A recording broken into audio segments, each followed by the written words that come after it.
ko sana mag-concentrate yung sa mga legit, yung mga tried and tested na mga legit na mga loan apps. Ang dami nilang update, pero di talaga maubos-ubos yung mga nagsisilabas ang mga bagong online lending platforms. At meron na namang isang ola na pakalat-kalat yung kanyang mga ads sa social media. Hindi ka mag-aakala na ola pala to hanggat sa mapanood mo yung mga ads nito. Na yung sinasabi niya, for example, ay papahiram daw siya na up to 60,000 pesos. Tapos pag humiram ka ng 10,000 pesos, yung babayaran mo lang every month is 1,750 dahil 6 months to pay daw siya. At yung interest niya is 0.03 per month. At meron pa siyang install button sa baba na kung ipipindutin mo yan, parang link siya sa Google Play Store na kung saan mada-download mo yung loan app na to. And I'm talking about none other than Trust Pocket.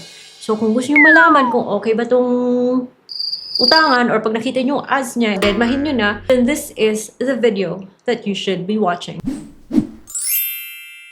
Hello everybody! Welcome back to another vlog. It's Ate Red here. Dito online lending platforms po yung pag-uusapan natin. And this video is not sponsored and it is based on my personal experience. Ako po yung nagtatry para sa inyo. Huwag nyo munang subukan, especially kung bagong-bago. Panoorin nyo muna yung mga screenshots na papakita ko sa video na to para kayo may idea kung dapat ba itong utangan or lapitan. At yung pangalan ng loan app ay si Trust Pocket. Naku, pakalat-kalat kayo sa social media yung kanyang mga ads. And at the time of filming this video, nasa Google Play Store pa rin siya. Kaya kung doon ka sa Google Play Store dadaan, nakita mo si Trust Pocket, hindi ka mag-aakalang, ola to, mukha siyang budgeting app.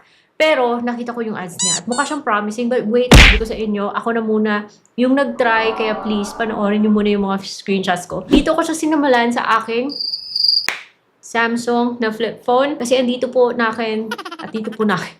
Sinusubukan yung mga loan apps na sa Google Play Store lang po. Guys, if you are interested sa phone na to, mabibili to sa Shopee. You can do installment. You can also do buy now, pay later with your SPay later or S-loan. But if not, and you're just interested, just check it out. Hindi naman yung Ola link, guys. It's just a shopping link. So, yun nga si Trust Pocket. Pero alam nyo ba, guys, later on, doon ko siya tinapos sa isang mas luma kong Android phone.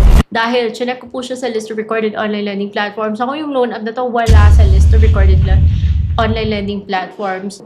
Para mas extra careful tayo, dun tayo mag-try nito sa isang cellphone na kung saan. Nako. Wala po yung mga masyadong personal kong mga details. Ano yung review na to yung panoorin nyo. So, kaagad po bubungad yung kanyang privacy policy at hindi po nakastate kung ano yung company, yung lending company or financing company na nagpapatakbo nito, which is important na dapat kilala natin yung isang loan app. Pero sinerch ko na lang si Trust Peso, list of recorded online lending platforms sa SEC na website, wala siya doon. Kaya doon ko siya ginawa sa mas lumang kong Android na phone na so far, nag-work naman siya. Ko siya ng permission sa ating mga location and syempre mag-aalaw ka doon para makapag-continue. Lalabas yung 60,000 pesos. Nako guys, familiar.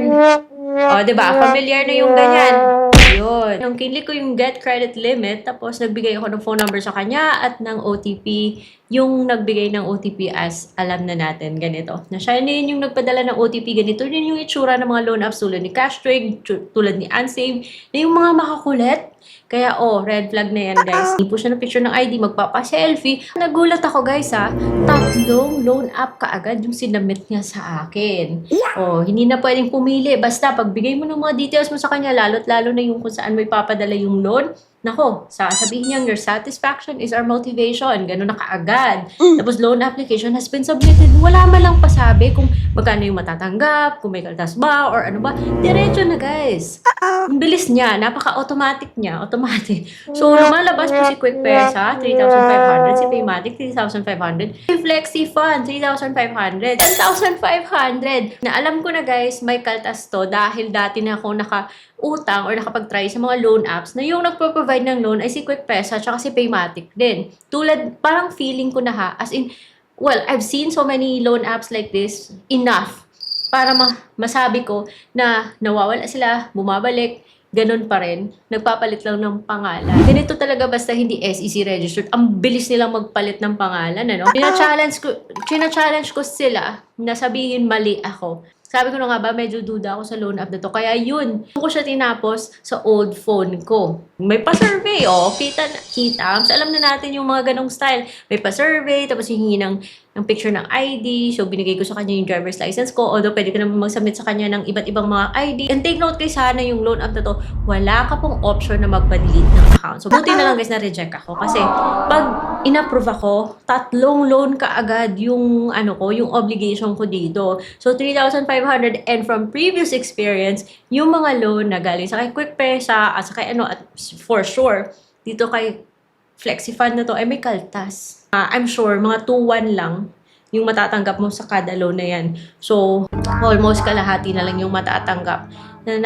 Makulit sila ha. Makulit yung mga loans na si QuickPesa at si yung nagpapadala. So, mas mabuting umiwas na dito. So, buti na guys, na-reject ako. And I think na-reject ako dahil na-detect na ng system na familiar na yung phone number ko. Na even if bayad naman yung mga loans ko from other loan apps, pero it's like siguro sa algorithm nila, nakikita nila na wala naman sila makukuha masyado sa akin other than this very honest review.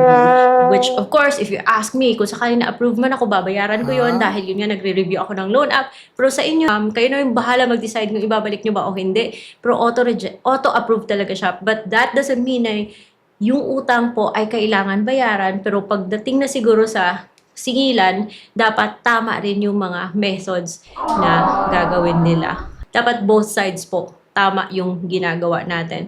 So, yung pinakamabuti dito is wag na lang siyang utangan dahil wala naman tayong mapapala, magpapagood payer tayo sa ganitong klaseng loan app. Hindi naman pala makakabuti sa ating credit history to. Sasakit lang yung loob natin dahil ang laking kaltas. E di syempre, sayang yung effort natin. So, iwasan na natin yung mga ganitong klaseng loan app. Buti na lang guys na reject ako, but sad to say, yung information ko is nasa kanila. And kaya nga sabi ko, ayoko na sa mga ganitong mga loan apps guys. Kaso, kayo naman yung iniisip ko. And I really hope na panood nyo yung buong video at napulutan nyo po ng aral. Because yung mga ganitong mga loan apps ay dapat pong iniiwasan. So, bago tayo mapunta sa mga loan apps like QuickPesa na hindi po SEC registered, sana i-check nyo muna yung loan apps na nasa Legit Loan Apps playlist by Ate Red kasi andun po yung mga loan apps na bet ko. Kasi SEC registered, maganda po yung terms nila. Konti lang yung ibabawas nilang service fee, if not buo. And bago ako magbabay sa inyo guys, bawal talaga.